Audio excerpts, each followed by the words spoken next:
Good morning class.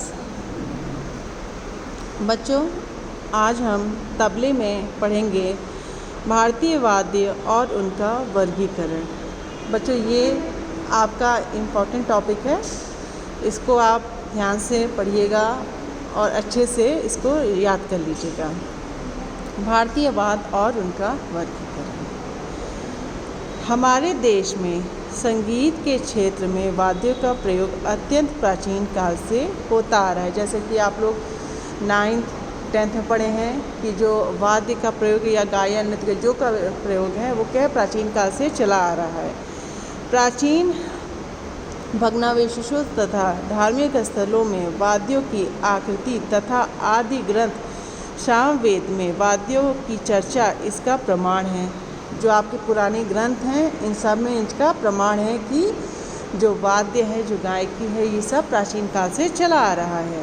वाद्य का संबंध हिंदू धर्म में देवी देवताओं से भी बहुत घनिष्ठ रहा है। अब इसमें बहुत से क्या है ग्रंथों में दिखाया है कि वाद्य का जो संबंध है वो हिंदू देवी मतलब उनकी मान्यता यह है कि हिंदू देवी देवताओं से ये बहुत संपर्क में है, उनके करीब है या घनिष्ठ है। बांसुरी के साथ भगवान कृष्ण, डमरू के साथ भगवान शंकर और वीणा के साथ माँ सरस्वती की कल्पना साकार हो उठती है। ये 3 देवी देवताओं के साथ क्या है ये वाद्य जुड़े रहते हैं। ऐसा प्रतीत होता है कि सभ्यता के पूर्व जब भाषा का विकास न हुआ था, कंठ संगीत का जन्म तक न हुआ था, वाद्यों का जन्म हो गया था।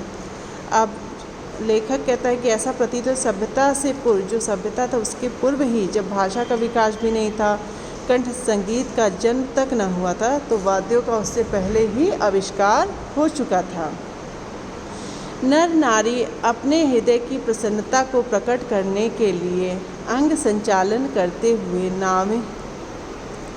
नाचे होंगे तथा 2 वस्तुओं को परस्पर टकराकर ध्वनि उत्पन्न करने वाद्यों का काम लिया होगा। पहले बता रहा है कि जो नर नारी थे यानी स्त्री और पुरुष वो हृदय की प्रसन्नता को, अपने मन की प्रसन्नता को प्रकट करने के लिए वो क्या करते थे, नाचते होंगे।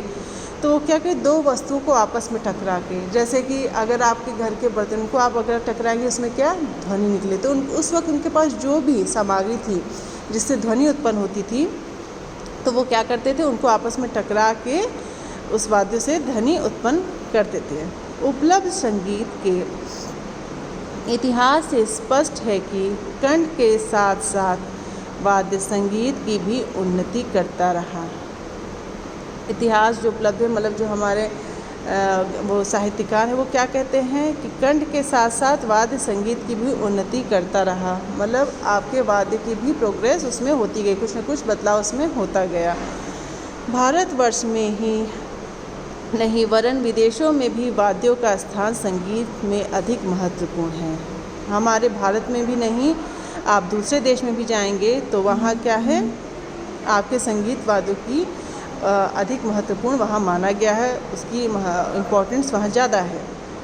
पाश्चात्य संगीत में वाद्यों को अधिक महत्व दिया जाने के कारण उसके बाद हमारे यहाँ से अधिक विकसित हैं। बच्चों, हमारी आप देखते हैं हम इंडियन म्यूज़िक पढ़ते हैं और वो पाश्चात्य यानी पश्चिमी, पर उनके वाद्य हमसे थोड़े भिन्न भी रहते हैं और हमसे और उच्च कोटि के भी होते हैं। उदाहरण में हम कहा जा सकता है कि वहाँ वाद्य वृंद बहुत दिनों से उच्च स्तर पर है। इस क्षेत्र में पिछले कुछ वर्षों में यहाँ भी प्रत्ययन किया जा रहा है और सफलता भी मिली है। ये आप पहले की देखेंगे तो पहले पाश्चात्य में हमसे ज़्यादा अच्छा दूसरे देशों का था, पर आज हमारे देशों में भी आपको एक से एक और सुंदर वाद्य देखने को मिलेंगे। आज देश के उपलब्ध वाद्यों में वर्गीकरण के विषय में विद्वानों के विभिन्न मत हैं। देश के वर्गीकरण मतलब बच्चों वाद्य का वर्गीकरण में विद्वानों के अलग अलग इसमें मत हैं।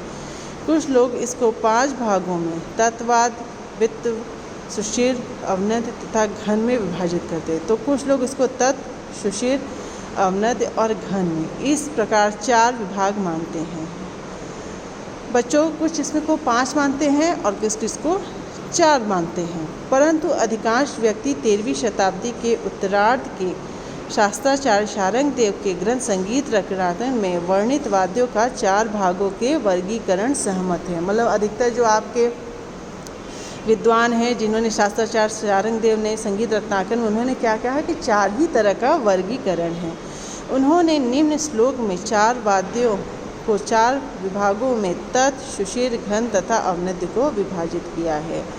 मतलब इस पृथ्वी पे जितने भी वाद्य हैं वो क्या है, इन 4 भागों में विभाजित है। जैसे बच्चों जब मनुष्य पैदा होता है तो वो क्या होता है, वो धर्मों में चला जाता है और धर्मों में भी विभाजित हो जाता है, कोई हिंदू में, कोई मुस्लिम में, कोई सिख में, कोई ईसाई में। उसी प्रकार जितने भी वाद्य हैं वो किसी न किसी वर्ग में उनको रख दिया गया है। आज बच्चों आप इतना ही पढ़ेंगे, इसका आगे का वर्गीकरण हम नेक्स्ट क्लास में पढ़ाएंगे। इसको आप फेयर कॉपी पे करेंगे और हेडिंग डालेंगे, आज की डेट डालेंगे, भारतवाद्य उसका वर्गीकरण, और ये काम उतारेंगे।